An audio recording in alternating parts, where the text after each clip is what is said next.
പ്രവാസ ലോകത്തെ ഞെട്ടിച്ച് മറ്റൊരു വാർത്ത പുറത്തുവരികയാണ്.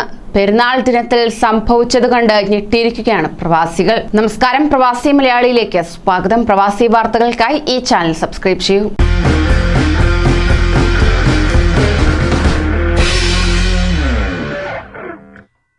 സ്വദേശി യുവാവിനെ കൊലപ്പെടുത്തിയ ചൈനക്കാരനായ പ്രതിയെ പോലീസ് അറസ്റ്റ് ചെയ്യുകയുണ്ടായി. ഫുജൈറ ഈദ്ഗാഹിന് പുറകുവശത്തായിട്ടാണ് 39-കാരന്റെ മൃതദേഹം പോലീസ് കണ്ടെത്തിയത്.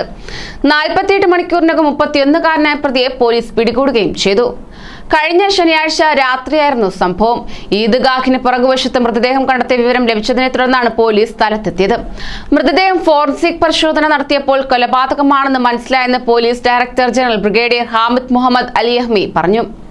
തുടർന്ന് ക്രിമിനൽ ഇൻവെസ്റ്റിഗേഷൻ വിഭാഗം director brigadier general Muhammad Ahmed Al ഷാറിന്റെ നേതൃത്വത്തിൽ പോലീസ് അന്വേഷണം ആരംഭിക്കുകയായിരുന്നു. കൊല്ലപ്പെട്ടയാളുടെ വാഹനം പരിശോധിച്ചപ്പോൾ തന്നെ പ്രതിയെക്കുറിച്ച് സൂചന ലഭിച്ചതായി പോലീസ് വ്യക്തമാക്കുകയും ചെയ്തു. പിന്നീട് മോഷണ വസ്തുക്കളുമായി പ്രതിയെ കൈയോടെ തന്നെ പിടികൂടുകയായിരുന്നു പോലീസ്. മണിക്കൂറുകൾക്കകമാണ് പോലീസ് പ്രതിയെ കൈയോടെ പിടികൂടിയത്. ഈദ്ഗാഹിന് പിറകുവശത്തെ വെളിച്ചമില്ലാത്ത വിജനമായ സ്ഥലത്തായിരുന്നു കൊല്ലപ്പെട്ട നിലയിൽ കണ്ടെത്തിയ യുവാവിന്റെ വാഹനം എഞ്ചിൻ ഓഫ് ചെയ്യാതെ പാർക്ക് ചെയ്തിരുന്നത്. വാഹനത്തിന്റെ പിൻസീറ്റിലിരുന്ന പ്രതി നേരത്തെ ഒരു വില്ലയിൽ നിന്ന് മോഷ്ടിച്ച തോക്കുപയോഗിച്ചായിരുന്നു സ്വദേശി യുവാവിനെ വെടിവെച്ചത്. വാഹനത്തിൽ നിന്നിറങ്ങി രക്ഷപ്പെടാൻ ശ്രമിച്ച യുവാവിനെ പ്രതി വെടിവെച്ച് വീഴ്ത്തുകയാണ് ചെയ്തതെന്ന് അറിയാൻ സാധിച്ചു. തുടർന്ന് യുവാവിന്റെ കൈവശമുണ്ടായിരുന്ന പേഴ്സും വിലപിടിപ്പുള്ള വസ്തുക്കളെല്ലാം മോഷ്ടിച്ച് സ്ഥലം വിടുകയായിരുന്നു ചെയ്തത്.